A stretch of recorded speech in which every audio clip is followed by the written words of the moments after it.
Assalamualaikum warahmatullahi wabarakatuh.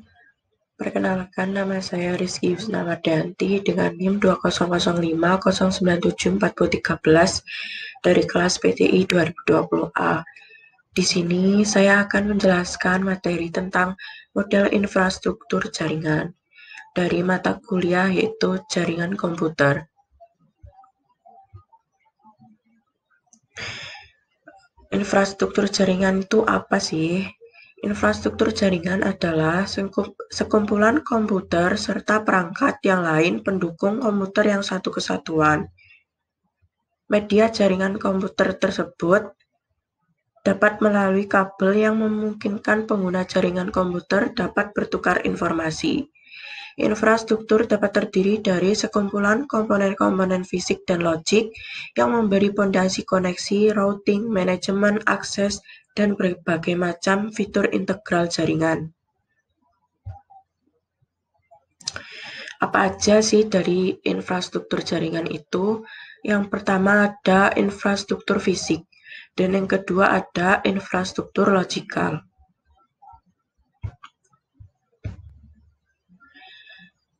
Kita mulai dengan infrastruktur fisik dulu. Apa sih? Infrastruktur fisik akan banyak berhubungan dengan komponen atau perangkat fisik jaringan komputer.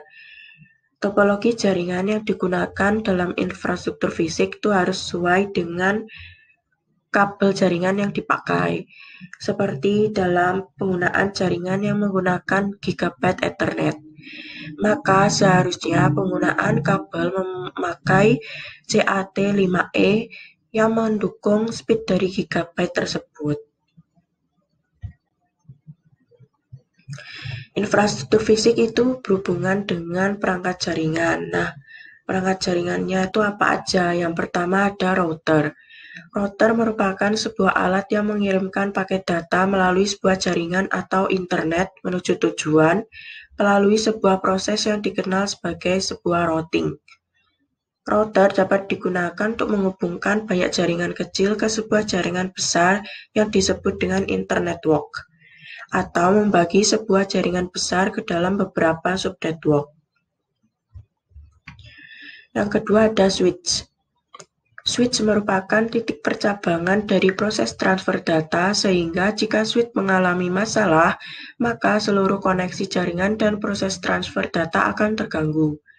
Switch memiliki banyak part yang akan menghubungkan ke jaringan komputer, dan part-part tersebut akan berhubungan dengan konektor RJ45.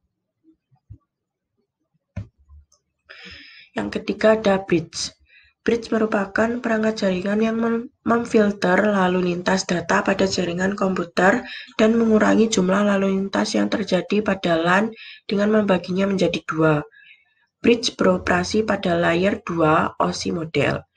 Bridge memeriksa setiap frame yang masuk yang di dalamnya terdapat MAC pengirim dan tujuan, lalu meneruskannya ke penerima pada segmen.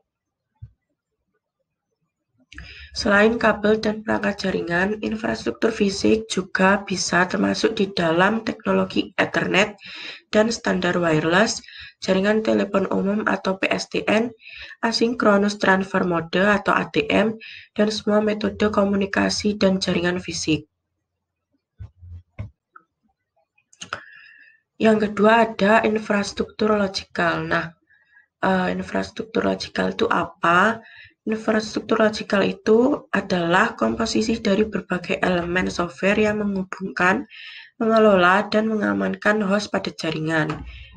Infrastruktur ini memungkinkan terjadinya komunikasi antar komputer yang sesuai dengan topologi jaringan. Apa aja komponen dalam infrastruktur logikal? Itu ada 3. Yang pertama ada Domain Name System atau DNS. DNS merupakan sistem untuk memberi resolusi name dan permintaan resolusi name dari klien. Yang kedua ada Directory Service. Directory Service merupakan layanan direktori untuk mengautentifikasi dan autorisasi user untuk masuk dan menggunakan resource jaringan. Yang ketiga ada protokol-protokol jaringan seperti TCP/IP, yaitu protokol yang paling populer dan sangat banyak digunakan sebagai protokol jaringan dari berbagai platform jaringan baik Windows, Linux, Unix, dan lain-lain. Sekian, terima kasih. Jika ada salah kata, saya mohon maaf. Wassalamualaikum warahmatullahi wabarakatuh.